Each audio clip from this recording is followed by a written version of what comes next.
আজকে সারাদিনটা কেমনভাবে কাটালাম। প্রথমে গরম জল বসেছিলাম, এটা ভাতের জন্য নয়, কাপড় কাচার জন্য। তারপর আমার খুব ইচ্ছা করছিল আজকে একটু আমডাল খাই, তো আমডাল করেছিলাম। মা ওই বাড়ি থেকে কিছু খাবার পাঠিয়ে দিয়েছিল, আর আমার আগের দিনের কিছু লেফট ওভার খাবার ছিল। ওই কারণে যদি এক্সট্রা রান্না করি এই খাবারগুলো ফেলতে হবে, তাই আমি টক ডালটাই করলাম, কারণ ডিম কষা দিয়ে টক ডাল খেতে আমার খুব ভালো লাগে। আর পটল ভাজা একটু করেছিলাম ওর সাথে।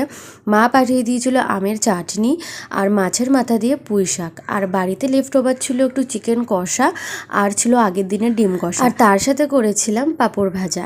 খেতে বসে গিয়ে দেখলাম যে মাথায় সিঁদুর নেই, তাই অবিকেই বললাম একটু সিঁদুরটা পরিয়ে দিতে, কারণ আমার হাত এঁটো হয়ে গেছিল। তারপর ওর পেছনে একটু লাগলাম। দুপুরবেলায় খাওয়া দাওয়া করার পর কিছুক্ষণ রেস্ট করে ওই বিকেল বিকেল সময় আমার না খুব টক দই খেতে ইচ্ছা করছিল। আমার টক দই খেতে খুব ভালো লাগে, জানো তো। আগে মিষ্টি দই খেতাম, টক দই খেতে পারতাম না, বাট এখন তার উল্টোটা হয়েছে। যাই হোক, টক দই খেতে খেতে একটুখানি গাছগুলোকে দেখলাম, কয়েকটা পাতা মরে গেছিলো, সেগুলোকে ফেলে দিলাম। তোমাদের ভিডিওটা ভালো লাগলে লাইক শেয়ার সাবস্ক্রাইব করতে ভুলো না। টাটা।